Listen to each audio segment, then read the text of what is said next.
This happened to me when I was 24, and I'm only now at a place in my life where I can talk about it without it ruining my week. I still live with roommates, two of them, people I've known for years, but what happened in that apartment in Montreal made me genuinely rethink what it means to trust the person who sleeps down the hall from you. Her name was Sasha. We met through a Facebook group for people looking for shared housing in the Plateau Montreal neighborhood, which, if you know Montreal, you know it's full of young people, artists, grad students, all of that. She seemed perfect on paper. Quiet, employed, a few mutual friends in the city. We had coffee before she signed anything. She was warm. She was funny. She had this easy way of laughing that made you feel immediately comfortable. I liked her. She moved in September. The first 2 months were fine. More than fine, actually. We cooked a dinner together sometimes. We watched movies. We had the kind of easy, low-pressure roommate dynamic that most people would kill for. The first time something felt wrong, I told myself I was imagining it. It was November, a Friday evening. I came home from work exhausted and went straight to my room. I hadn't told Sasha I was coming home early. I hadn't told anyone, actually, because I had been planning to go to a friend's birthday thing and only canceled an hour before because I had a migraine. I showered, changed to pajamas, and at some point I walked to the kitchen to make tea. Sasha was at the kitchen table with her laptop open and a mug already sitting across from her, like she'd been expecting company. She looked up and smiled and said, "Rough day? I made chamomile." I thought, how sweet. I sat down. We talked, I drank the tea, and then I mentioned the birthday party I'd bailed on, and she nodded and said, "Yeah, I figured you wouldn't go." I stopped. I said, "How did you know about the party?" She paused for just a fraction of a second. Then she said she must have overheard me on the phone earlier in the week. I accepted it. I filed it away. But then it happened again and again. Small things. She knew about a fight I'd had with my mother, a phone call I'd taken in my bedroom with the door closed. She knew my schedule changes before I announced them. Once, she mentioned a name, a guy I'd been talking to, that no one in my physical life at the time knew about, and when I asked how she knew that name, she said, "You talk in your sleep." I don't talk in my sleep. I never have. My mother has shared a house with me for 18 years. She has never once told me I talk in my sleep. I started paying attention, quietly, carefully, without telling Sasha. I noticed that things in my room were sometimes not quite where I'd left them. A book on a different angle, a phone charger on the wrong side of the nightstand. My journal, which I kept in the drawer of my desk, was sometimes facing a slightly different direction than I'd left it. Nothing dramatic, nothing I could point to and say you were in here, just the constant low-grade wrongness of objects that had been disturbed and returned. The thing that broke me was this. One evening in January, I came home and went into my bathroom and noticed that the small Bluetooth speaker I kept on the edge of the tub was in a different position. I picked it up, turned it over in my hands, and on the underside where the charging port was, I noticed something that hadn't been there before. A small sticker, the kind you'd put on luggage to identify it. Circular, about the size of a fingernail. I looked what it was on my phone, sitting on the bathroom floor, door locked. It was an NFC tag. If you don't know what that is, it's a small chip that can be read by smartphones when in close proximity. You program them to trigger actions. The most common use is automation. Tap your phone near one, it opens an app or a playlist. But there's another use. You can use them to log when someone is nearby, to know when someone enters a room. I don't know how long it had been there. I don't know if there were others I missed. I searched my room for an hour and found one more pressed into the underside of my desk lamp. I don't know what information they were collecting or where it was going. I texted my closest friend in the city, told her I was coming to stay for a few days, gave no reason. I packed a bag. On my way out, Sasha was in the living room. She looked up from her phone. She smiled like always, and she said, "Early night?" I said yes. I left. I did not go back alone. I had a male friend come with me 2 days later to collect the rest of my things while Sasha was supposedly at work, though I kept checking over my shoulder the whole time. I reported it to my landlord. I called the non-emergency police line. Both were sympathetic and useless. No one could prove anything. She hadn't technically done anything provably criminal. She still lives in that apartment, as far as I know. What I think about most often, when I had let myself think about it at all, is this. How long was she doing it before I noticed? How much did she know? And what exactly was she doing with what she knew? I have no answers. I have the sticker. I kept it, I don't know why. I think because some part of me needs to know it was real. It was real.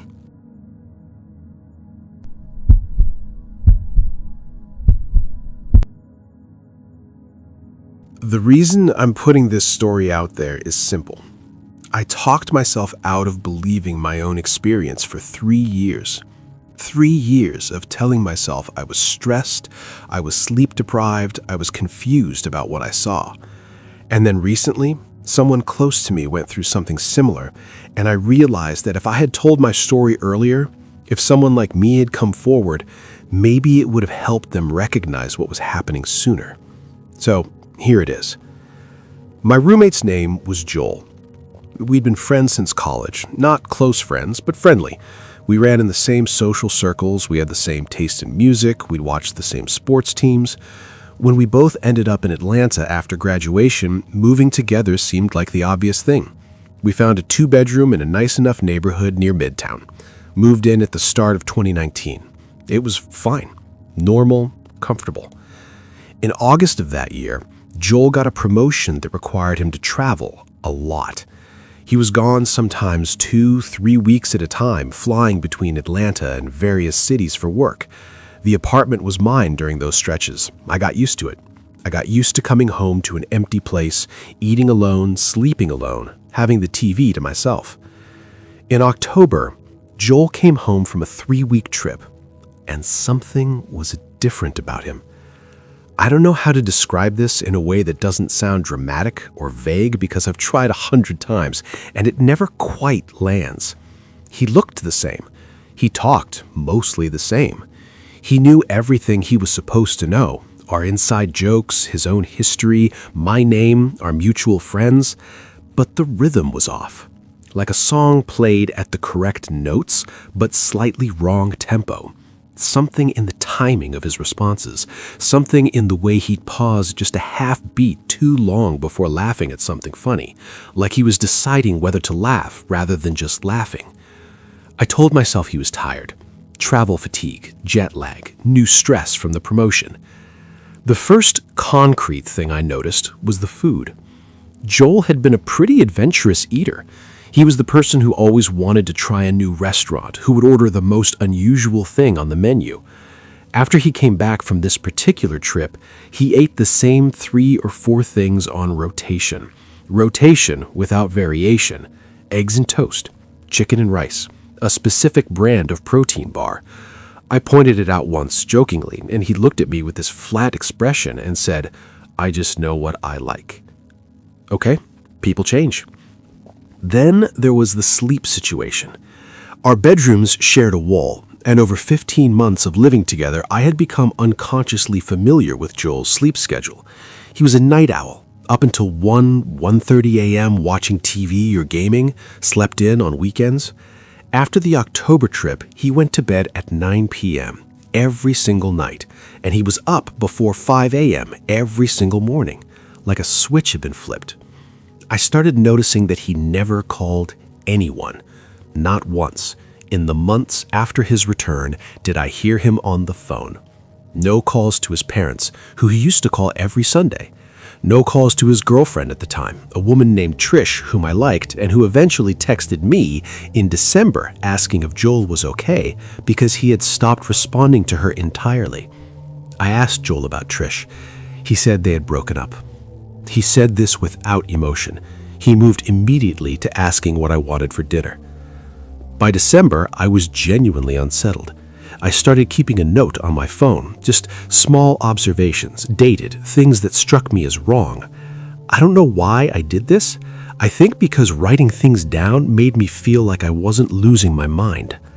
The note that finally made me do something was December 17th. I'd written, "Joel referred to himself in the third person twice today in a 15-minute conversation. Both times caught himself and corrected it, did not acknowledge it." I went to see a mutual friend of ours, a guy named Darnell, who had known Joel since high school. I told him some of what I'd noticed. I expected him to laugh me off. Instead, he went quiet. Then he said that Joel had bailed on Thanksgiving, first time in a decade, and that when he'd called Joel to check on him, Joel had seemed like he was reading off a script. Darnell said that, exact words, like he was reading off a script. I contacted Joel's mother in January, told her I was just checking in, kept it casual.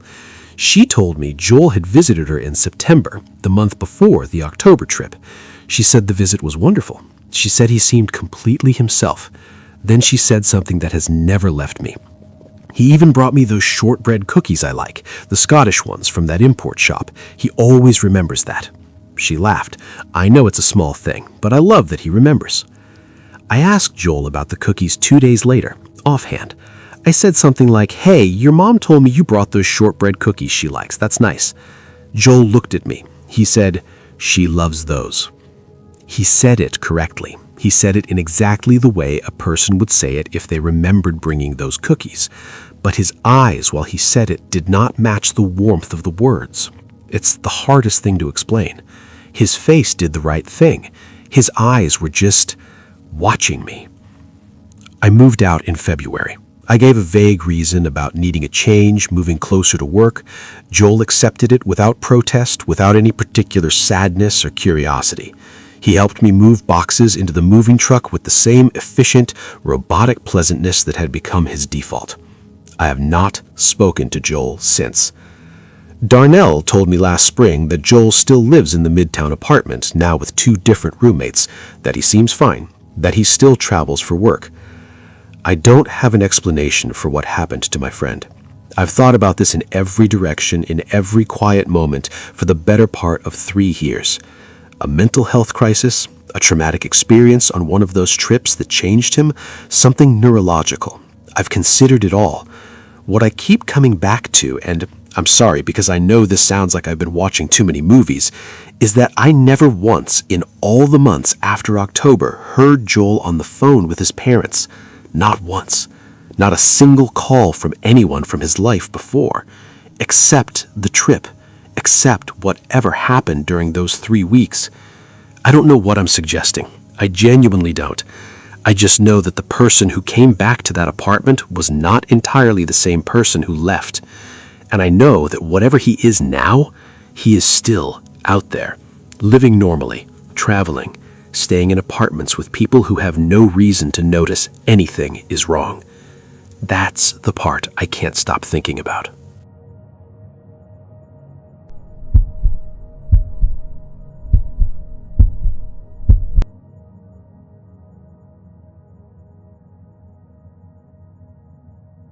I want to start by saying something I've never told anyone outside of my therapist. The reason I'm telling this story now, 4 years after it happened, is because last month I drove past the apartment complex where all of this took place, and I had to pull over on the side of the road. My hands were shaking so badly I couldn't hold the steering wheel.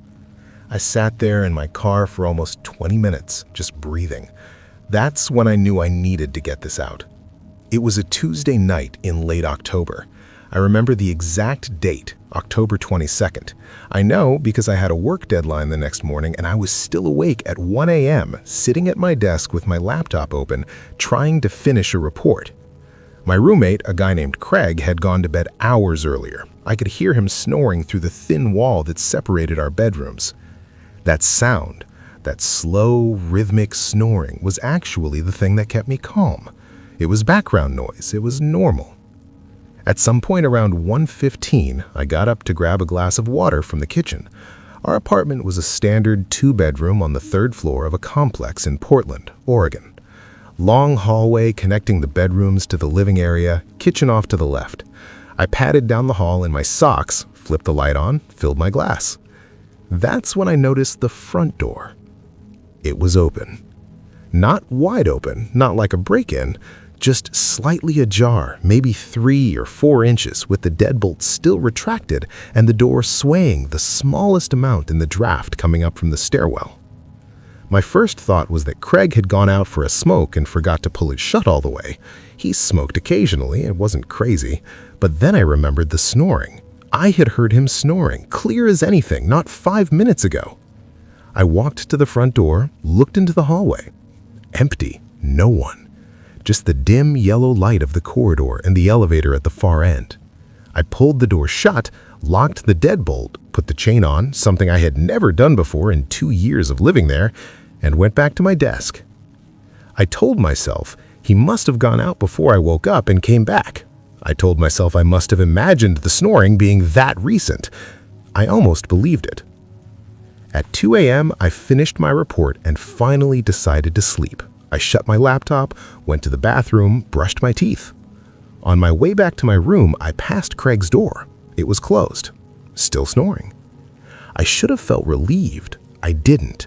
Something was pulling at the back of my brain that I couldn't explain, like a word you can't remember. You know it's there, you just can't reach it.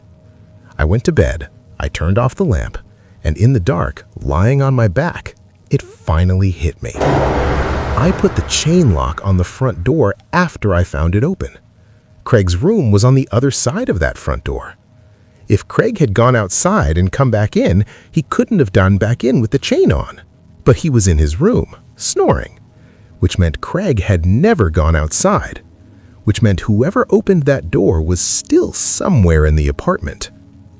I lay completely still for what felt like an hour, but was probably 30 seconds.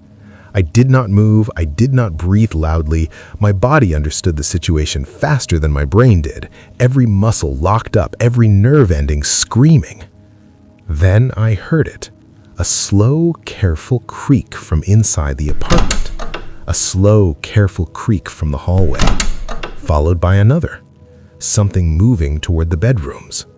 I reached for my phone on the nightstand, slowly, with 2 fingers, not lifting my arm, and I dialed 911 with the volume all the way down, screen brightness all the way down, and I held the phone flat against my mattress and whispered as close to silence as I could manage. I told them my address, I told them someone was in my apartment, I told them not to call back. The creaking stopped. Silence. For 7 minutes, and yes, I watched the seconds tick on my phone. Nothing moved, nothing breathed. The apartment was completely, unnaturally quiet. And then I heard the front door, the slow drag of the chain being slid back, the click of the deadbolt turning, the door opening, and then shutting. Whoever it was knew how to work a chain lock from the inside.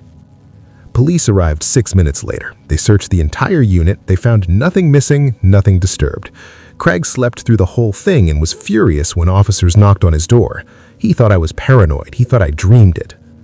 What the officers found and what they told me, quietly, away from Craig, with expressions that they were trying very hard to keep professional, were 2 things. First, a small smear of something dark on the inside of the linen closet door in the hallway. The closet I never opened because Craig used it for storage. The officers photographed it and said it was consistent with a handprint, although they couldn't confirm anything without a lab. I never heard back on that. Second, the bathroom window. It faced the building's rear alley. It was cracked open 2 inches. I had not opened that window. Craig had not opened that window. We were on the 3rd floor, but the fire escape ran directly past it. I moved out within 2 weeks. Craig stayed.